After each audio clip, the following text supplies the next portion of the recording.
Welcome to The Explainer. Today, we're diving deep into Brad Stone's incredible book, The Everything Store.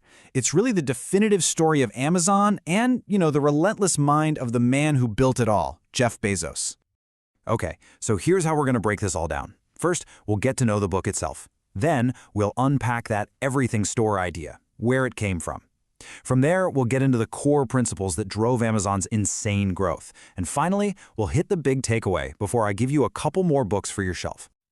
So, to really get a handle on the whole Amazon saga, you first have to understand the book that tells the story so well. So let's start right there. So this book came out back in 2013. And look, it's way more than just a company biography. It's really a deep dive into the DNA of modern e-commerce.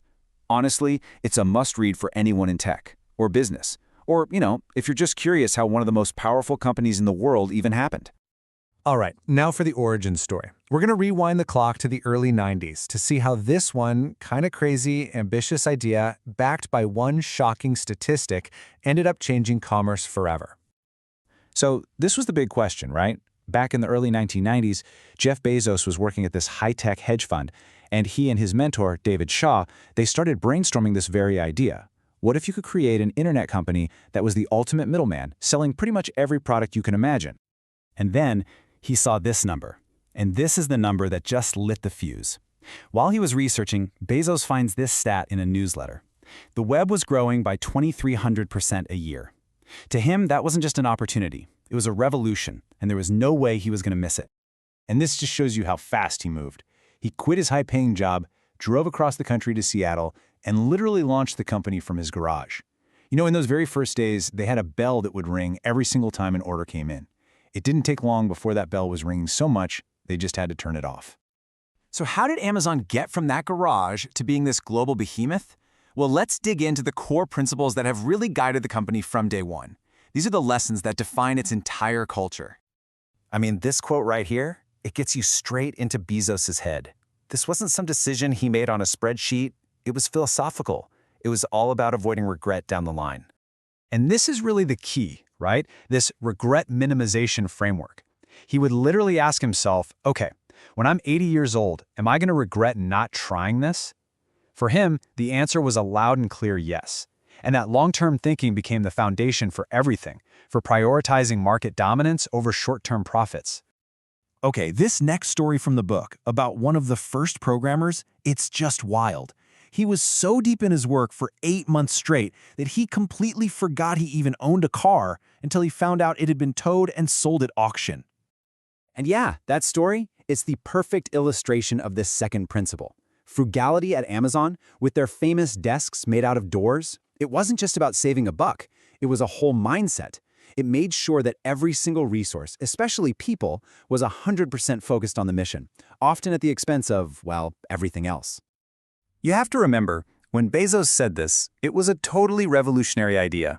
He didn't just see the internet as a new place to sell stuff. He saw it as a tool to build a totally new kind of relationship with the customer. And this principle, customer obsession, it really became Amazon's North Star. Every single decision gets framed by the question, what's best for the customer? Those early features like personalized recommendations, they seem so obvious now. But back then, they were pioneering ways to use data to make shopping better. Okay, get this. This line comes from Amazon's very first job posting. Think about that for a second. Before they had even really gotten started, they were setting this almost impossibly high bar for speed and efficiency. It was a huge signal of the culture they were building. And that leads us right into this bias for action. This is what let them just run circles around their competitors. The philosophy was pretty simple. It's better to make a decision and be wrong than to be totally paralyzed by analysis. You can always fix it later, but you can never, ever get back lost time. This exchange is just incredible. Bezos is trying to hire this top logistics expert, and the guy asks him what kind of products the distribution system needs to handle. Bezos' answer just revealed the massive scale of his ambition. It wasn't about books. It was about, everything. And that's the thing, right? This drive to invent, to build it themselves, that's what transformed Amazon from just a retailer into a full-blown technology company. When the existing systems weren't good enough for their vision, they just built their own. And that created these huge competitive advantages, like their fulfillment network and, of course, Amazon Web Services. So, where does this all lead?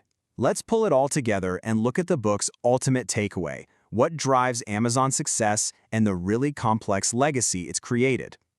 So here is the big lesson that Brad Stone really hammers home. Bezos had this philosophy confirmed in a meeting with the founder of Costco, Jim Sinegal.